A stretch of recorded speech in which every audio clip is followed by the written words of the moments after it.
Hello, hello. This is Maureen Kwende, your podcast host, and you are listening to the Empowerment Minutes podcast. It's a podcast to empower you with nuggets on learning and development, training, leadership coaching, entrepreneurship, and personal growth. As you know, I'm a learning leader, researcher, speaker, coach, consultant, and author of the book, Dream Big and Live Your Dreams Boldly. I'm also the CEO and founder of EMK Learning Solutions, LLC. I have had the honor to work with instructional designers and trainers to help them become better leaders. So if you need my help, I'll be more than happy to help. It's exciting to be back on the show this week for another empowering episode. But before I get started, I always want to take a minute to acknowledge you. Thank you so much for tuning in every week. It means a whole lot to me and other listeners, and this really keeps us going. So thank you so much. So this week's episode is actually focused on staying focused, right? It's towards the end of the year. And I don't know about you, but to me, it feels like we just started the year and now we're only 3 months away from a new year. I mean, how did that happen? How are we doing, with our remaining goals, and how can we really stay focused and end the year on a high note? And so we all want to reach our goals, right? I believe you want to reach your goals, just like I do want to reach my goals. So that's why I think today's episode is really special. And of course, we have a special guest, Jamaal, who will be adding value to us on this amazing topic.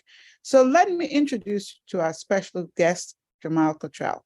So welcome to the show, Jamaal. Thank you so much for accepting our invitation to be a guest on this show. So can you tell us about yourself, like what you do? And I'm sure our guests are wondering, who is this special guest? I'd like to know more about you. So take it away. Good morning. Thank you for having me. So I'm Jamaal Cottrell. Basically, a little bit about me and my history. I retired military. I retired after 20 years of service, 2018, and started a coaching company. Right before the pandemic, I was just getting started, and then boom, the pandemic happened, and then I had nothing else to do but sit down and hone in and focus on my skills.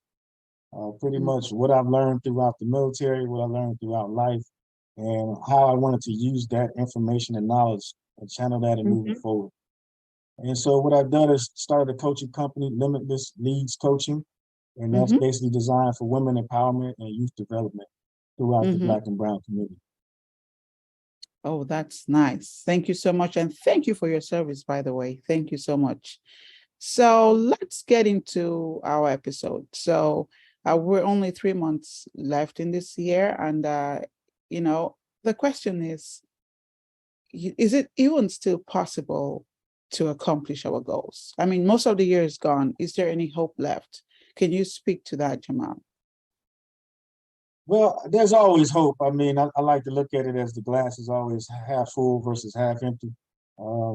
Just kind of pick up on those goals and just kind of do an assessment, do a self-assessment, kind of see where you are within those goals. Then you just want to kind of, think about the execution and finish strong with the last 3 months left. Worst case scenario, use those kind of like rollover minutes. You use those to 3 months to roll over into the new year. Motivation, positive influence, things that you didn't do throughout the year, you can use those to really start a good launching point in these last 3 months to catapult you into 2023. So more or less is focus, preparation, and then you can turn those goals into a lifestyle. And then that way you can continue to do great.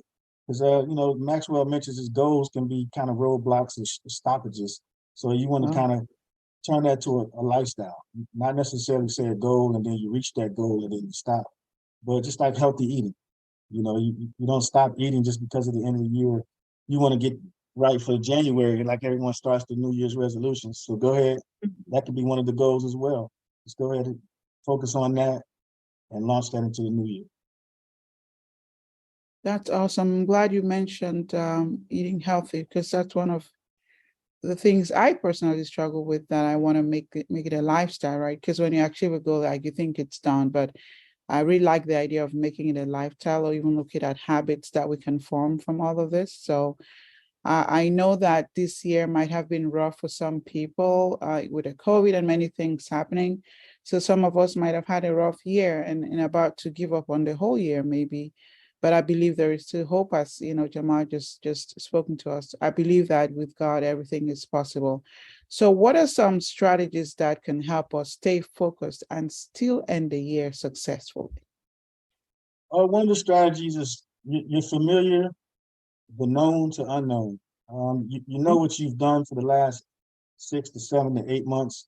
You take what you've done and now use that as motivation to venture into the unknown. Basically, you know where you've been, however, you don't know where the road is going to take you. So use that as motivation to venture into the unknown. That's really something that I think that once we even take our threats and make them our opportunities, just that shift in mindset, many things can happen. So I like you using that approach for them to flip it around and see what they can make around it. I recently delivered a workshop on time management and priorities, and the audience were pleased to know that it's not really about managing time, because we all have 24 hours in a day. You cannot have 36 hours. It's just 24 hours, right? So, which is really an oxymoron. But managing our priorities, and I also spoke to the Pareto principle. Now, when people think about goals, some people look at priorities. They look at managing their time. They look at having to look at what they've done the whole year. So, what else do you think people can do to be sure to complete the most important task at the end of each day? Well, as the principle describes, it kind of goes into the 80-20 rule. 80% of consequences come from 20% of the causes.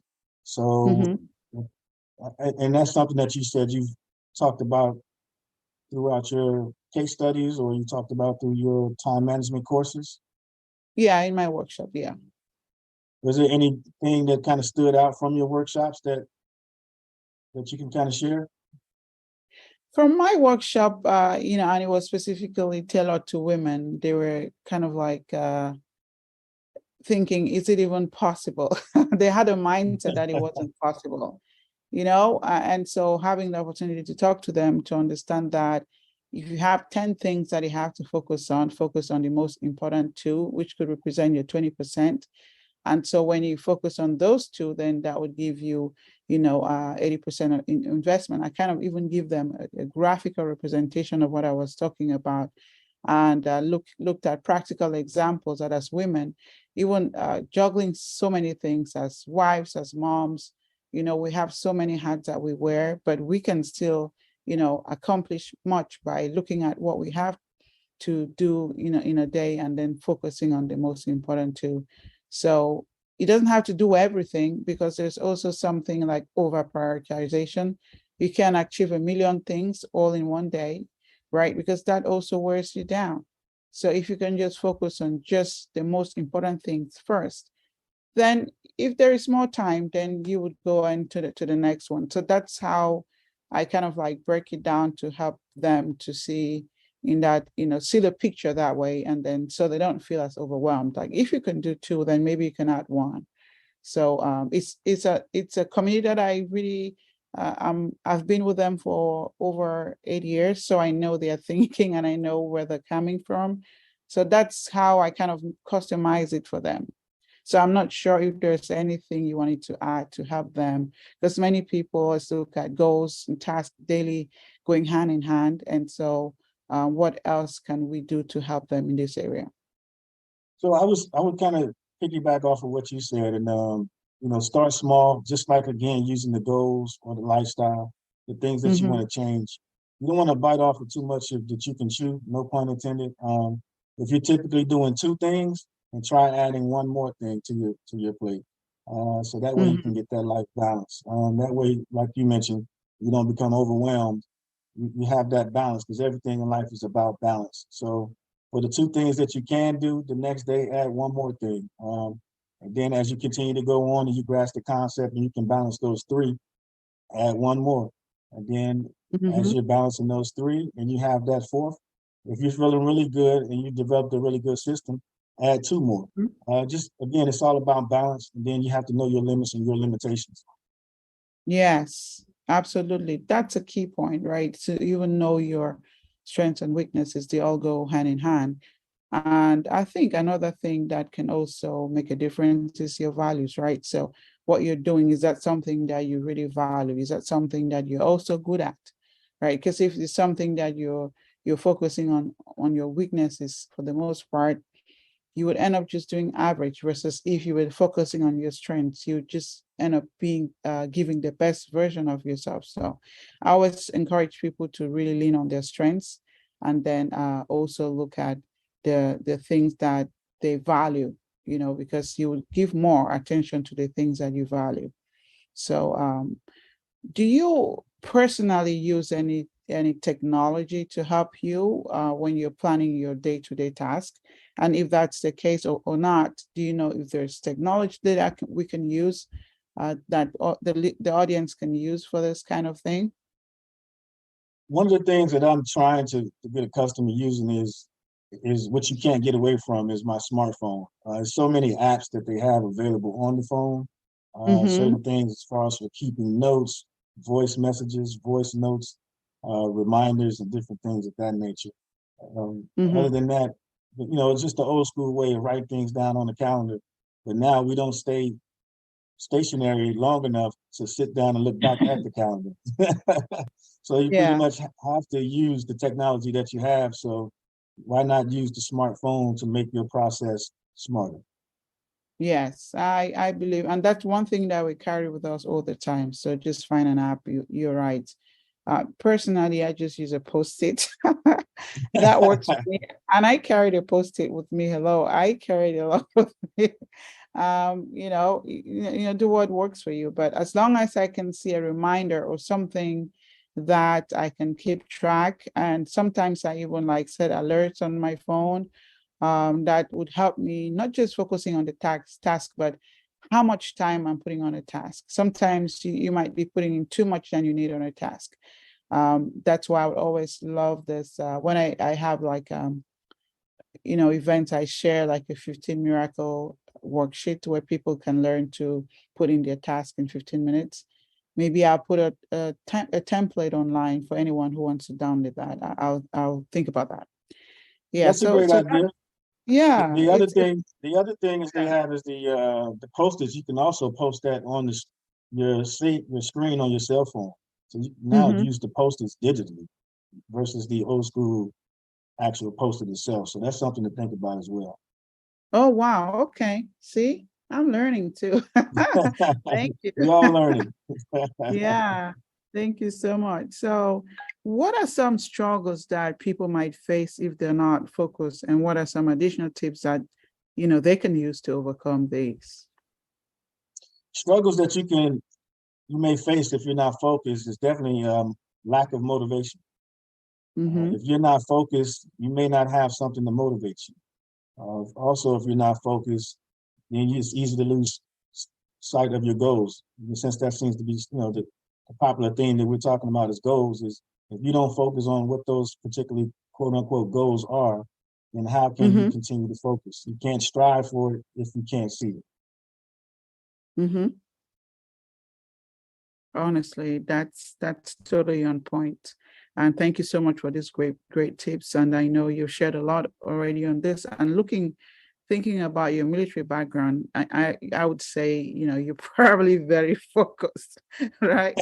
And you've done that a whole lot in your career, and your testament is saying that it works, right? You can do it, and of course other people can. So you've also mentioned that you're a coach, and then you like to empower women and youth. And so if someone is wanting to explore further this topic, where would they find you? My website is realorlive.org. That's REAL or live, Mhm. LIVE.org.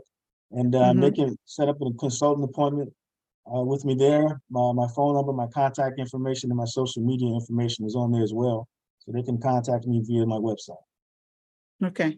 So do you mind if I put up the link on the podcast show notes in case someone can just click to it and get to your website? Is that okay?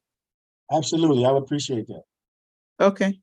All right, awesome. These have been some great tips, and I'm hoping that everyone who's listening who was probably about to give up on your goals, look, you can still end the year on a high note with all these tips that we've shared. So we've come to the end of this podcast, and I always wrap up the podcast with a signature question. So what does empowerment mean to you? If it's a leadership expert or coach, I would ask that same question. So in this case, Jamaal, you're a coach, you're a leadership expert, you're a consultant. What does empowerment mean to you? For me, empowerment just basically boils down as to how to give you the information and the power that you need to do the job or task that you need. Help me help you become successful. Awesome. That's great. I love how you just put it there succinctly. So thank you so much for wrapping us up. Jamaal, I just want to wish you the best in your personal and professional life. Keep up the great work and keep making a difference in your community with your clients. And I'm so proud of the work you do. Thank you so much again for being a guest of today's podcast. Thank you. Thank you for having me. You're welcome. And to our listeners out there, thank you so much. And I'm hoping that you're going to keep working on those goals. And really, I'm here cheering you up to end the year in a very high note. So thank you so much for tuning into this great episode. Be well, be safe. I'll see you on the next one.